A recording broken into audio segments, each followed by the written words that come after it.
Hello and welcome back. My name is Rosie.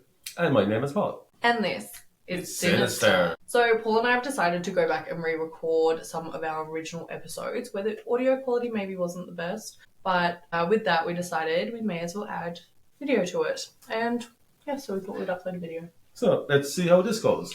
We will see how this goes. We don't know how this will go. So we thought we'd test it out. But let's get on to the case. Exciting. So today we are discussing what I think would be the case that I am most invested in. And this is the case of Bryce Laspisa. So this is an unsolved case. He's technically a missing person, and I usually don't like unsolved cases, but I find this one absolutely fascinating. So I will walk you through all given information, and at the end we can discuss the conspiracy theories associated. And where is this case from? This is from America. America again. Yeah, but a US case. Now, before I do start, there is a variation in the information given across a range of sources, and some of it can be kind of contradicting at times with different people giving different information or differing recounts of events that occurred over the days before his disappearance. So there's no leads to really go off of. There's that, but then everyone has kind of different opinions and different versions of events. So there are time periods throughout this case that I don't have the definitive answer on. I don't actually know for a fact what kind of happened because different people said different things happened. And like plus or minus a little bit of camera footage we have, we don't really know.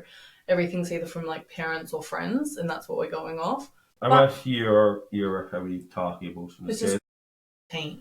Well, that's going to be a new enough case, though. Yes, but what I will discuss is the information that I found in the most reports. So it seems the most valid with his family and friends. Just so we're clear, if people don't think different versions of events. Well, you think 2013 people with more technology, there should be more information out there. Yeah, it's a bit tricky. It is just tricky, and I guess people want to share different versions of what happened that kind of make them look better as well. It's a bit tricky. There is also an episode of Disappeared on this case, which I've seen clips on and it looks really good. I cannot get it in either Australia or in Ireland, so I don't have those. All the information from that I don't have, but this is a really interesting case, and that is something that you can go and look at if you live in America. Well, we can't get that information here. No, I can only get little clips, but those little clips that I did see were like information I couldn't find anywhere else. But let's get on to the case of Bryce Laspisa. So Bryce was born on April 30th, 1994 in Illinois and was the only child of parents Karen and Michael Laspisa. His family have reported that they were a close-knit family that spent a lot of time together when Bryce was growing up. The family lived in Naperville up until Bryce decided to move to Rocklin, California to study at Sierra College. Some sources said that around this time, Karen and Michael were retiring and decided to move to Laguna Niguel to be closer to Bryce. Other sources say they were already planning on moving there. Either way, they retired and moved to Laguna Niguel, which is still about 7 hours from Rocklin, where Bryce was going to college. Now here I feel like some sources do try and make Karen and Michael seem like the more overbearing and controlling parents because it kind of suits the narrative or like some of the theories that will come into play later. I am not saying I think they were the perfect parents. A lot will happen. However, I think the media tries to vilify them a little bit, and I don't think that's fair either. Just because they moved closer to his college. There's a lot of other things too, but they do try and really force this overbearing parent situation. They were buying their retirement villa, you say, their retirement home. Yeah. But just because they were going close to his college doesn't mean he was going to spend his college time there. Well, yeah, but also too, that's still 7 hours away. Who's driving 7 hours to go see their parents every weekend or something like that? That's not happening either. Yeah, we can't talk. Why? We're a lot closer. You are. Yes, right. So one of the theories on the disappearance is that he changed his identity to get away and didn't want anything to do with his family anymore, which could be true, and we will get into that later on. But I feel like, again, they would move a lot closer than 7 hours if they were trying to have a close eye on their son. So Bryce was described as a very friendly, cheerful person who was charismatic and made friends easy. By all accounts, he did well in school, maintained decent grades. He was athletic and enjoyed playing both football and baseball. He was also a very talented artist and was actually studying graphic and industrial design at Sierra College at the time of his disappearance. So he was sporting and brainy. Yeah, I'd say he was more like physical work he liked, and he liked the artistic side of things more than like textbook side. Bryce got through his first year of college receiving good grades for his classes and having formed some really close friendships with Sean Dixon, who would become his roommate when they both returned for their second year, and Kim Sly, who became Bryce's girlfriend. For future reference, it was reported that Bryce tried to spend as much of his time with Kim and deeply cared about her, so it seemed like they had a very close relationship, and he cared a lot about her. Over the break between Bryce's first and second year, he lived with his parents in their home in Laguna Niguel. During this time, he told family and friends that he was excited and eager to return to college and resume his classes. By all accounts, he appeared happy and normal during this time. 2 weeks before Bryce's second year began, his parents helped him move into his apartment in... 2 weeks before Bryce's second year began, his parents helped him move into his apartment in Rockland that he was sharing with Sean. This apartment was about 90 minutes away from where Kim lived in Chico, and Kim and Bryce were trying to spend a lot of time together during this period. Nothing seemed out of the ordinary with Bryce until the 2 weeks leading up to his disappearance, when Sean stated he started drinking alcohol daily and taking the ADHD medication Vyvanse, which he was not prescribed. Bryce was 19 at this time, and I feel like to an extent it could be attributed to him being 19 and having just spent the summer with his parents and things like that. It was probably just living college life. Yeah, like in a sense you kind of, yeah. Drink, drugs, bit of party life. Yeah, and given he'd just spent so much time with his parents, maybe they didn't want him drinking, given that legal age of drinking in America is 21. He might have just been excited to be living with a friend and getting his first sense of freedom without parental guidance. And that's not to say that taking unprescribed medication is ever a good idea, but teenagers do tend to want to explore. I guess I also see it as being possible that he could have been using alcohol and drugs as a potential coping mechanism, or him having an alcohol dependency problem given the extent at which it was being used. But he was only 19. He was only 19. How long was he drinking? I don't know. Probably a month or two. I'd say he started early based on a few different accounts. But yeah, again, we're going off information from family and friends, and we're not going off information from Bryce. Either way. Like he's going from being a sporting fella to being an alcoholic. But you're saying dependency on alcohol. Like, why was he dependent on it? It's more the fact that events will happen in the next couple of days that kind of indicate his mental health wasn't great. So perhaps my train of thought was kind of maybe there was a bit of like that dependency in a sense because something wasn't going well with him, who's kind of using it as a bit of a coping mechanism. That's just speculation. I don't know. Either way, his friends and family were concerned about his actions during this time. The Vyvanse was supposedly used to keep Bryce awake so he could play video games throughout the night. Vyvanse can be used for this. I remember an episode of SVU and Sarah Hyland was in it and she killed one of her classmates while either on Vyvanse or a similar ADHD stimulant because she hadn't slept in like a week while she was like staying up trying to study. So it can be used to stop you from sleeping and things like that. It is in your head. Absolutely. Not sleeping is already not good for the body and brain and super dangerous, but Vyvanse is actually an S8 medication anyway. I don't know if S8 is worldwide, but in Australia it's the term used. It's a Schedule 8 medication or drug of addiction, basically, with a much higher, like a much more strict legislative control due to the high potential for misuse and dependency. So even in my old work, if someone I was working with was prescribed an S8, like Vyvanse, the paperwork that we had to go through was crazy. It had to be marked with 2 different signatures every single shift, changeover, everything like that, just because the side effects are so extreme and they can be absolutely detrimental to your health. And there are side effects of Vyvanse that can be directly related to this case. So some side effects that potentially Bryce could have been experiencing during this time are trouble sleeping, rapid mood changes, agitation, confusion, loss of interest or pleasure, hallucinations, red irritated eyes, as well as dysphoria, euphoria, psychosis, and paranoia, which I could not think of a worse combination of side effects, to be honest. And he was going through them all. We don't know if he was going through any of them really. He might not have even experienced any of them, but given some of the events that happened, there is a chance that any of those could have been affecting him at the time. So let me get into the timeline of events that started on Monday the 26th of August, 2013.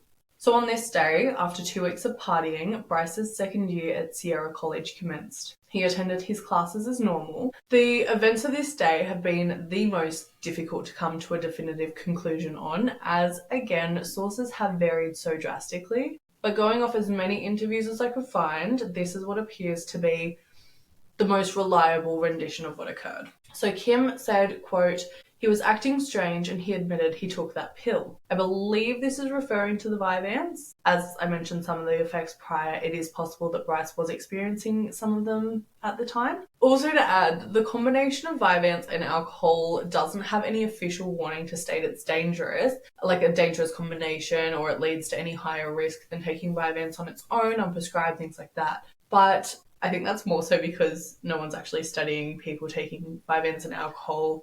I just suppose it's the same as any drugs, so you're not supposed to mix with alcohol, because... Exactly. Polydrug use is bad, and alcohol is a drug. But yeah, no actual studies. There is a risk of alcohol poisoning, which I found out from Dylan, actually, where, like, alcohol... I don't know how to explain it, but it, like, times the Vyvanse or, like, ADHD stimulant in your system, so it's, like, times by 4 or something like that. I don't know. I'm not a scientist.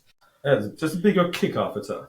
Yeah, basically. But yeah, no, there is no actual scientific proof that the combination poses any psychological threat. Not to say it doesn't, just that there's no found proof of risk. Anyway, moving on, Bryce's behaviour grew more concerning, where he had given away some of his belongings to Sean. Of these items included his Xbox, which he loved and was medicating himself to stay up and play, and a pair of diamond stud earrings that his mother had given him. Bryce also sent Sean a text saying, quote, "I love you, bro, seriously.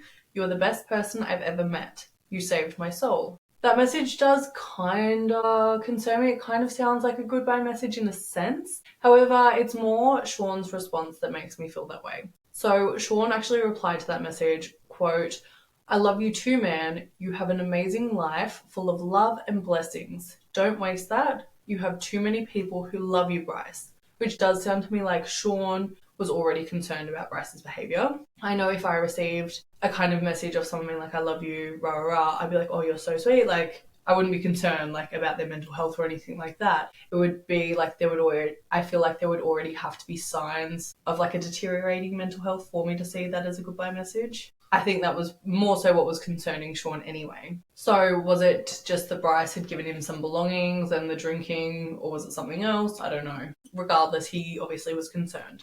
It was a note of character text to send. Yeah, and I think Sean obviously saw Bryce as being at risk to himself in some sense. So then later that night, Bryce texted Kim a message stating that she would be better off without him. Kim asked if Bryce was breaking up with her, and he just responded, yes. Now, going back to the claims that Bryce always wanted to be around her and cared about her so much, that doesn't really feel right.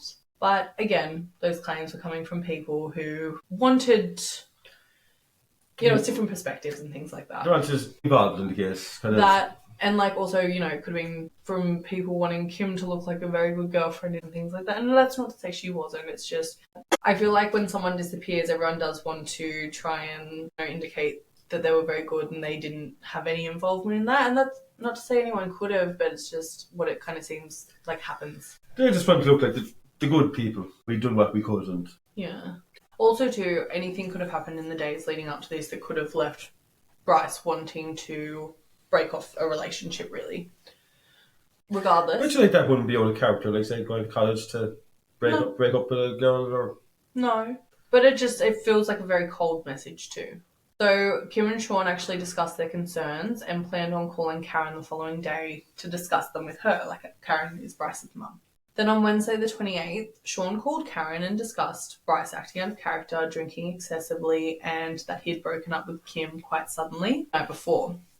Sean also told Karen that Bryce had indicated that something was troubling him, but Bryce wasn't telling anyone what that was. Apparently Karen wasn't alarmed by this, and she kind of just...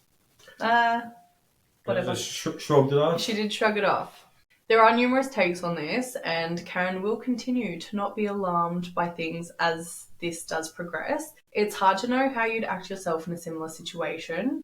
I know Karen has received a lot of backlash over the way she reacted to a lot of this. It mightn't seem like a lot to be concerned with now, but I just think when it comes to uni and your friends and things, imagine the things your friends hide from your parents, the bad behaviour, the behavioural things you do, and like your friends will hide it. They're not going to go snitching on you, telling your parents that you're drinking, doing drugs, all this stuff. Imagine how concerned a friend has to be to go to your parents. Look, depends what kind of weird friends you have.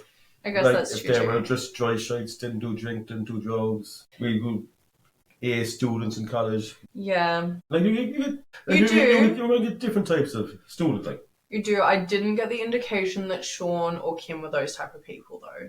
I feel like they kind of seem like the type to party on, not a bother. Regardless, who knows? I don't know. Again. But yeah, I'm not pointing the blame at Karen. It's just, I don't know how I'd react, and different families do have different dynamics and things like that. Yeah, look, maybe Karen went to college herself and experimented and dwindled in the old bit of smoky and the drinky and just lived the college life. Of course, and so you should like definitely live and explore and things like that. It's just, yeah, she had no concern and that's fine. So at 10 p.m. that night, Bryce went to Kim's house to tell her again that he wanted to end their relationship. It's not really known why he went there in person after sending that text to her, though. He went there and he still wasn't giving her a reason to the breakup. While there, Kim said that Bryce looked agitated and unwell. Kim took his car keys from him so he couldn't drive, as she was concerned about the state he was in, and she asked him to have a nap before driving back home, remembering that this is about a 90-minute drive away. So this frustrated Bryce, and he called Karen to intervene. Karen offered to fly out the following day and help him, but Bryce declined, saying, "Don't make any flight reservations until I talk to you, because I have a lot to talk to you about." But when asked, Bryce wouldn't explain what this was. Kim then spoke to Karen and explained that Bryce wasn't acting like himself and that she didn't feel like he should be driving. Bryce told Karen that Kim was just upset because he had dumped her, and told his mum not to worry. I get that. That kind of makes sense, but also too, she was kind of just saying, have a nap. Go have a nap and then you can drive home. But like, why was she being so nice and she was just kind of being dumped? That's what I think too. Get out my fucking apartment or house or door or whatever. I don't know, it sounds like she really cared about him. Lie down there for an hour and a half. I wouldn't go have a little nap before you drive. If you don't look well, I'd be like, leave. But anyway, Karen asked Kim to return his keys as long as Bryce promised to go home, get some sleep, and call her, as in Karen, back in the morning, which Bryce agreed to do. Karen stated, quote, "I, as his mum, didn't get the sense that he was distraught over what he was doing. Bryce didn't seem heartbroken."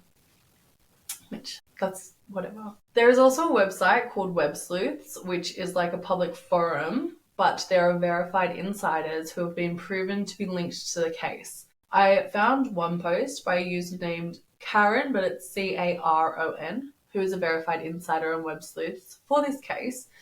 And I found a post by them that actually said Karen, Bryce's mother, spoke to Kim's roommate, who told Karen that Bryce looked okay to drive, and the roommate was the one to give Bryce back his keys. Again, I'm not. This is Kim's roommate. Yeah.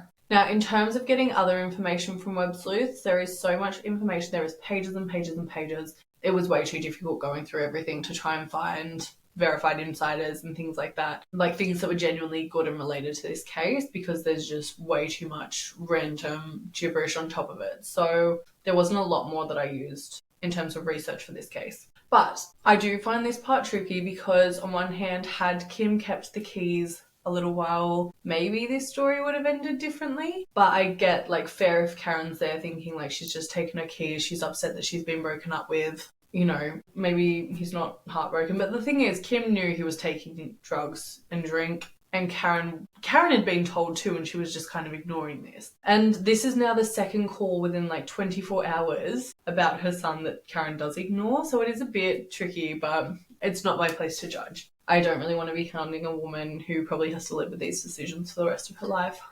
But who's actually saying these phone calls were made? There's numerous, like Karen said they were made, Kim said they were made. Everyone's Karen's actually... Everyone's agreeing that they were made. All right. Yeah, so it's not like everyone's saying they were made and Karen's like, no, they were never made. I never got those phone calls. You know, She's only up that she she's got. 100%. Also, too, she could just be in denial about the state of her son's mental health, really. Like, she would go, like, people want to deny things like that, too, if his mental health is deteriorating. Well, first, not really. It's the only child Yeah. that she would be doing everything to protect. There her. is that aspect as well. It's just, we don't know. Family dynamics, it's very tricky to tell what you would do in that situation, I suppose. However, I do feel like in saying that, Bryce's parents were given a lot of chances to intervene in the following days, and they just kind of don't. So Bryce left Kim's house around 11 p.m., which is 1.5 hours after he reportedly arrived, and he only was there to reiterate the breakup and nothing more. Apparently, that's the only story we've gotten off Kim and things like that. Yeah, because don't make sense making that journey for an hour and a half. No. After already sending you a text. Yeah. And also, to still not give answers, it just doesn't really make sense. No. But anyway, everyone believed he was going back to his place in Rockland to get some sleep. So then on Thursday the 29th at 1 a.m, Karen received a phone call from Bryce, but she missed it. She saw the call later in the morning and assumed it was to let her know that he had arrived home safely. Phone records show that Bryce was an hour away from his apartment in an isolated area at the time he made the phone call. Then at 11 a.m, Bryce's parents received a voicemail. I believe it was an automatic message from roadside assistance. And this was saying that Bryce had used their roadside assistance account at 9 a.m. They tried calling Bryce, but he didn't answer at this time, and his phone was forwarding all calls to his voicemail. Karen called Sean to check on Bryce, but Sean told them he never returned home the night before. Karen and Michael checked their credit card statement to see if Bryce had used it, and they saw a charge from a company called Castro Tire and Gas in Buttonwillow, which had been made that morning. So what had happened was Bryce ran out of gas near the Buttonwillow rest area and needed some delivered. A man named Christian, who worked at Castro Tire and Gas, delivered it. Now, remember Christian going forward. Due to Buttonwillow being less than a 3-hour drive from their home in Laguna Niguel, Karen and Michael believed that Bryce was on his way to see them to discuss in person whatever it was he'd been talking about the previous night. Hours after the gas had been delivered, Bryce still hadn't arrived at his parents' and he wasn't answering any of their phone calls. So his parents called Castro Tire and Gas and they spoke with Christian, who said he'd go back to the rest area and check for Bryce, which is a super nice thing to do. And it had been hours since he initially delivered the gas. So the odds of Bryce still being there did seem a little bit unlikely. But he returned to the area and Bryce was still sat inside his car at the Buttonwillow rest area. And asked Bryce what he was doing and Bryce replied, nothing. Christian called Karen and explained Bryce looked okay. His eyes looked a little red, but seemed fine otherwise. It could be that he was tired and sleep deprived, or it could be the Vyvanse, it could be something else altogether. There are numerous reasons for that. Then around 12:30, Bryce finally answered his mother's calls and told her he was on his way home. After the phone call, his parents expected him to arrive at their home by 3 p.m. But 3 p.m. came and he still wasn't home. And Bryce was not answering their phone calls. And it wasn't until 3 p.m. that they decided to track his phone, which is something they'd apparently been able to do the entire time. Yeah. But while tracking his phone, they discovered he'd moved 8 miles, which is about 13 kilometers, in that entire time period, and he was still in this small town of Buttonwillow. So at this point, he'd been in Buttonwillow for at least 9 hours. I think I personally would be a little bit more alarmed. That's odd. Odd behaviour. Yeah, I suppose like he likes you. Like he'd full tank of gas. Yeah. He'd full access to his parents' credit cards, so he. Yeah. And I think, they can track him. I personally, at this time, I would just go to them. They can track his phone, so if he moves, they can find, wherever he's gone to. He's only about 2.5 to 3 hours away at this point. But instead, Karen and Michael waited until 9 p.m. to call the police, which was nearly 24 hours after he left Kim's to go on what should have been about an 8-hour drive from Chico to Laguna Niguel. So his parents asked Highway Patrol for help locating Bryce. Officers tracked his phone and found Bryce sitting in his car in a car park in Buttonwillow. Still, officers spent 20 minutes with Bryce searching his car for drugs and alcohol but found nothing. and then performed a sobriety test that he passed. Officers said Bryce was friendly and responsive throughout their interaction. They asked Bryce to call his parents and let them know he was fine, but Bryce was reluctant to do so. I do think it's interesting that he's alone all day in this car with nothing better to do than really answer a phone call, or he's sat there alone doing nothing. Every time he's found, he's alone, and he still doesn't answer phone calls from his parents. I do think that's a little bit telling. Well, especially if when he's told me that he had so much to talk to him about. That, and also it kind of gives me the impression that perhaps they weren't as close-knit a family as they kind of try and portray. Anyway, police ended up dialing Karen's number and they held out the phone for Bryce to talk to. Karen told Bryce to come home and Bryce told her he would be seeing some friends later. Bryce appeared sober and made the phone call, so police sent him on his way. That was all they could really do. Then at 11 p.m, Bryce stopped at a gas station in Buttonwillow to buy a drink. So at this point, he has been in Buttonwillow for at least 14 hours. No explanation as to why. Again, his parents called roadside assistance and Christian found Bryce again in the same place he was found by police hours earlier. This Christian must be getting shit sick of Bryce now at this stage, is he? What a good human, just a good person to be like, you're worried about your son, I'll go look for him. I'll go see if he's still in the same place. But they would have been there 10 times over. Yeah. Themselves if they headed out, it's only a couple of hours away. It is. He was in the same spot for 14 hours. They could have gotten there numerous times over. Anyway, so Christian called Karen and said that Bryce was still in Buttonwillow and that he'd follow Bryce onto the interstate to make sure that he was headed in the direction towards his parents' home. After doing that, Christian called Karen again to inform her Bryce was on the I-5 headed to Laguna Niguel and there was nothing odd about his driving. Bryce then called Karen and said, according to his GPS, he would arrive in Laguna Niguel on Friday the 30th at 1:50 a.m.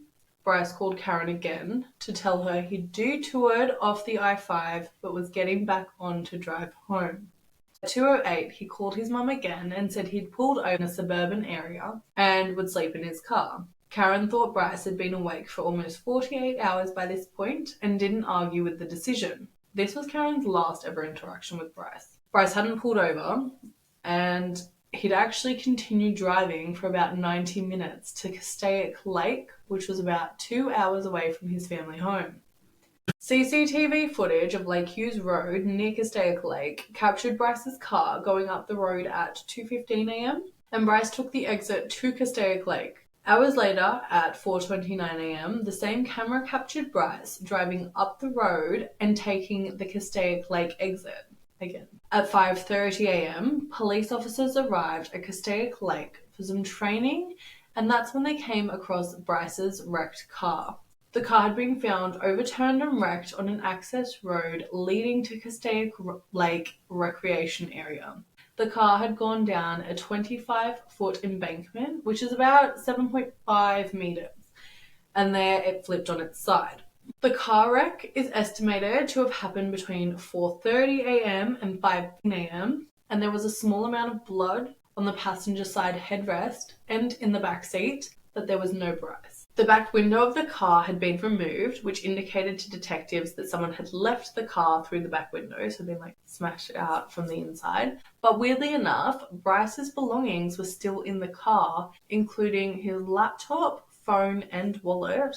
And there was a duffel bag in the trunk of the car that was unzipped, so detectives thought Bryce might have removed something before leaving the car. But only one thing and not the entire bag. At the top of the embankment, there were tyre tracks from Bryce's car that led down to the lake. The track patterns indicated that there was speed involved and no effort made to use the brakes. Apparently, from the top of the embankment, it looks as if the lake's directly in front, if that makes sense. So it's embankment lake kind of thing. So there is a chance that Bryce was driving thinking he would go directly into the lake, perhaps in an attempt to take his own life. So at 8 a.m, law enforcement arrived at Karen and Michael's home to inform them of the discovery. Search parties proceeded immediately. Divers searched the lake, but there was no trace of Bryce. Volunteers searched nearby campgrounds and other areas where Bryce might have been seeking shelter. Officers searched the area near the wreck for weeks. Then, on September 4th,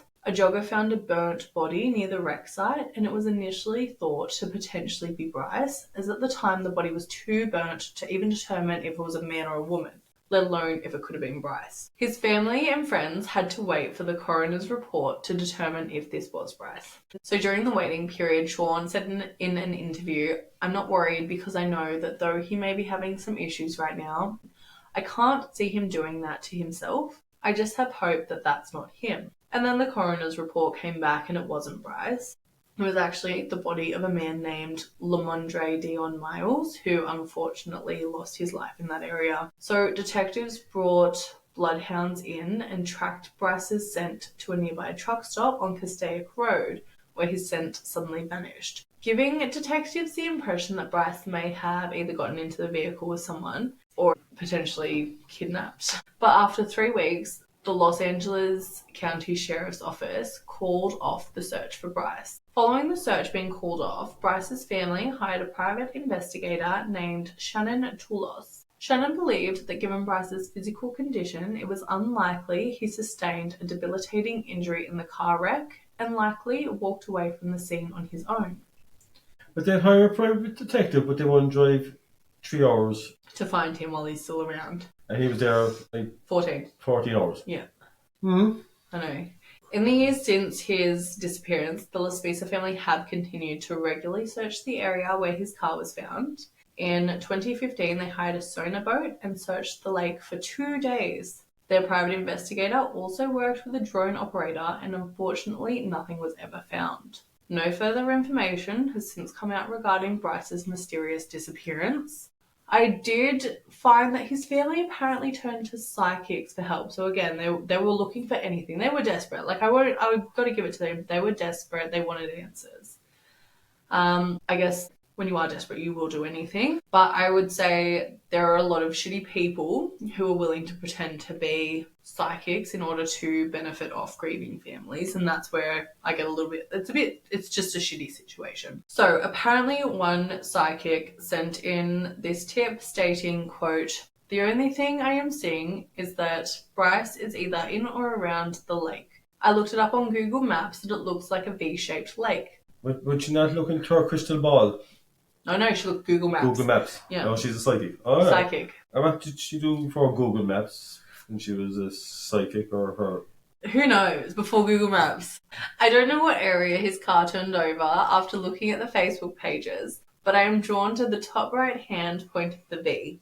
I don't know if he is alive or not, but I am sensing if the search keeps persistent, then it is likely he will be found in one shape or another. It looks like there is a lot of dirt around him and trees. It might seem a little generic, but the visual looks like someone is sitting in the dirt with a lot of greenery around, and it looks like 3 trees right around him, 1 on his right-hand side and 2 in front. Also sensing some dampness, so maybe he got rained on or something along with the dirt. Other than that, I am not getting much. If I get anything else, I'll be sure to let you know. Facebook, Google Maps, weather reports, yeah. I don't think you can get much more generic than that. It's a V-shaped lake. You look at that, you see that. You see a weather report, it rained. It's a lake surrounded by trees and dirt. If he was in that area, he would be surrounded by trees and dirt. And you don't need a crystal ball for this thing. It's terrible. However, I think that tip did give Karen hope as she posted on Facebook, and that's how I found it. So it's just like very sad to me. I know that Karen has since said that multiple psychic, clairvoyants and mediums have sent their visions of Bryce to the family. Not any of them have been accurate with police findings. So it's just like random people. They've all varied from Bryce being alive to him having passed away. I think it's just a very shocking people trying to make money out of a disappearance, and it's very sad. Now, onto the theories. The theories are really, they're endless. There are so many possibilities, and there's no actual indication of what happened after the car wreck. But we'll discuss the most popular theories, and then we'll see what your thoughts are. Actually, do you have any theories now? I don't know. Did he do a letter? Did he do a letter? There's no evidence that he's gone. Well, I don't know. It seems that he could have been in for a big windfall. Why would he want to run away like? I don't know. I'm actually not sure. Look, I find this very tricky. Now, there are a few theories. There is speculation that he had been waiting around for a drug dealer that day and eventually got the drugs and crashed due to them being in his system. Not that he actually wanted to commit suicide. And I just think that no one's waiting that long for a drug deal, and that one can be kind of debunked. No one's waiting 14 hours in a truck stop for Vyvanse. Some believe he was being followed and called roadside assistance to have eyes on him. This one doesn't make sense to me because I believe if I was being followed, I would not stop driving. You wouldn't stay in the same spot for 14 hours, no? No, it was plenty of time for them to come and get you. And then, since the scent stopped at a truck stop, people believe he may have been picked up by a dangerous truck driver and was met with foul play. But it's been over 10 years and still no body has been found. Now, people wondered if he'd witnessed the death of Lamondre Dion Miles, who was the man that was set alight, unfortunately, subsequently murdered.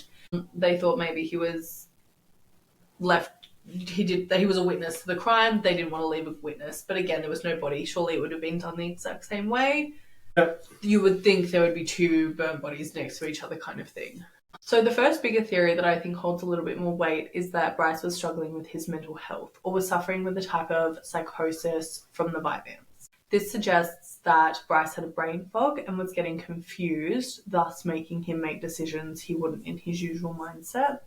This may have led to an attempted suicide or just general confusion that led him elsewhere. And it could possibly be the case that Bryce knew something that he wasn't supposed to or that was dangerous. He'd mentioned a few times to people that something was bothering him, but not what that was. And he even said to his mum that he wanted to talk to her in person, but no further information was provided to this. Plus, given his odd behaviour and his what appeared to be a sudden dependence on alcohol and other substances, it kind of might be an indication of some type of stress. I do really want to know what he wanted to talk to his mum about. That interests me. I want to know what he said to Sean was bothering him. All these things. I feel like this could possibly solve the whole case, but no one knows. But sure, if that was spoke about, there wouldn't be a case. That is true too. But going off this theory, he faked his death and is now living off the grid and either cannot or doesn't want to get in touch with anyone.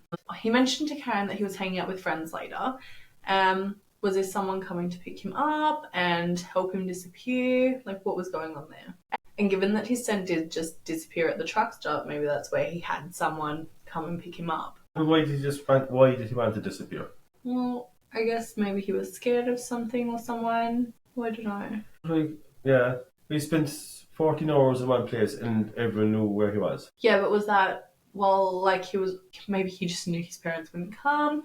Was that while he was organising this friend to come and pick him up? Who knows? It's very confusing. I don't have an answer to anything. So he decides to crash the car first off a cliff. It's very strange. Who knows? I do feel like this kind of also, indicates him sitting around a bit more. I don't think I can find another explanation to why he would have been sitting around other than he was there waiting for someone.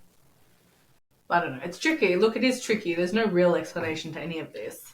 But if he was waiting around for someone, or if he was waiting for drugs, or if he was... Wouldn't this all be on his phone? So his phone was left at the scene. His phone was left on the scene and there was nothing. But I guess that's how they know, Sean's messages and things like that. And but they would have known if there was other messages of friends. Yeah. Was there any recognition of this in his phone? There's nothing stated about any communication about disappearing, drugs, anything. Or his laptop. So they had all of it. He left it all there. Nothing. It's like it couldn't have been waiting for a drug deal. You would think, no.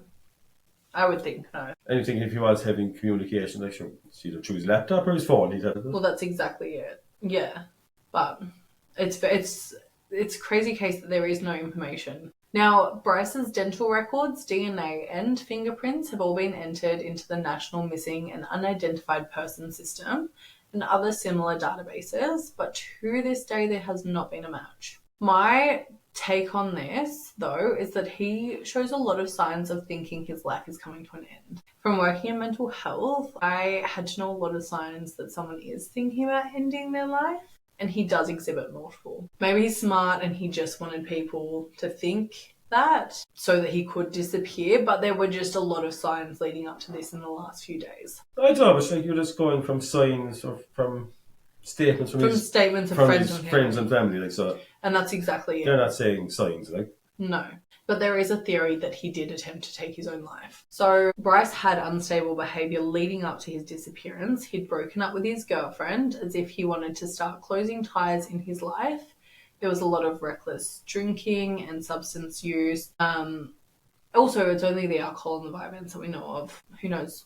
And then giving away special belongings. He didn't appear to be sleeping much, and he was not wanting to talk to family on the phone. And then there was the sudden messages he sent Sean telling he loved him. Everyone is so different and they act differently when planning to do something such as take your own life. But commonly, people will distance themselves from their loved ones. Obviously, like in a sense, maybe thinking it would make it easier on them. Regardless. It is, but like the majority of suicide, they want to be found. Yeah. Dead or alive. Like they're not going to go out to a deserted spot lake and they normally do it close to home. Yeah. Where they can be found. It's tricky. I know it's tricky. But I think statistically, people are more likely to act recklessly, increase substance abuse, be agitated, and have trouble sleeping leading up to doing something like that. Again, this is a generalization and everyone is different, but he was demonstrating these signs. The message to Sean could also be seen as an attempt to say goodbye. There was proof that he sped up off that embankment with no attempt of using the brakes. He didn't know how deep that was. There are a lot of indications. Because he came out the back window and... I know. But people believe he spent time waiting around to actually do it, like trying to get the courage to do it, and making sure that that was actually the decision he wanted to do. Speculation. This could be so far off the truth. That all being said, he wasn't in the car and he has not since been found. So maybe if he did attempt it, he realised while doing it that he didn't want to die, which is very common for people that do attempt it to be thankful that they survived. Bryce also expressed being excited about things in his future, which isn't common in people who want to take their own lives, because why would you plan for a future you don't plan on having? Again, it may have been a show put on for others, or I could be so far off with this theory. And there is also the chance that wanting to commit suicide was a negative side effect from the Vyvanse. Like he was just experiencing a symptom like depression and paranoia, and it was actually a last-minute decision from the few days prior to his car being found off the embankment. It's very hard to tell. There's a lot going on. Yeah, I think it's all speculation. All speculation. Bryce's family have said that they don't believe he would ever commit suicide. They also don't believe he's voluntarily missing, as they don't think he could have flown under the radar for this long and he would have reached out to someone eventually. They seem to think he was met with foul play. I believe it was also his parents who speculated he may have attained a head injury from the car accident that's left him unaware of who he is and potentially living amongst the homeless community, as he wouldn't have had any of his identifying documents. I know, there's a lot. Yeah, look. I know. Everything's just speculation because there's nothing to go off. There have actually been tips that have come in from people that have found men living in homeless communities that they believed look like Bryce. But interestingly, police have now come forward and changed Bryce's status to voluntarily missing instead of missing person, although all missing persons profiles on him appear to still be up. The reason on them changing the status hasn't been publicly disclosed, but it kind of gives me the indication that they have come in contact with Bryce and he's choosing to stay away. That's the impression that I get. Now, Sean made the comment in 2013, shortly after Bryce's disappearance, that he believes in his heart that Bryce is okay. He said, quote, "I think that he's trying to find himself right now. He doesn't want to be found." Sean actually left Bryce's high-top shoes next to the front door and said that Bryce can move them himself when he comes home. Days later, though, Sean kind of changed his plea and made the plea, "Bryce, come home, man. We all miss you. Family is the most important thing right now." And there was also a post made on Reddit, which was supposedly made by a high school friend of Bryce's. And I have no idea if it's a valid source, and this post did take me a lot of digging to find, but it kind of gives a different light to the situation. So it reads, quote, "I can say with certainty that there were issues between Bryce and his family. While Bryce's mother, Karen, is an unrepentant psycho, I am told that Bryce had a tight, borderline, codependent relationship with her in the years leading up to his disappearance. but not much is known about their relationship in the final year or so. His relationship with his father Mike was at times very tumultuous, as Mike would lose his temper, yell and scream at Bryce over things as trivial as not understanding how to complete his maths homework. I don't know if the relationship was ever physically violent, but there was most definitely a lot of verbal/emotional abuse going on in that household, and not just with Bryce. The latter part of Bryce's teen years were marred by a few incidents,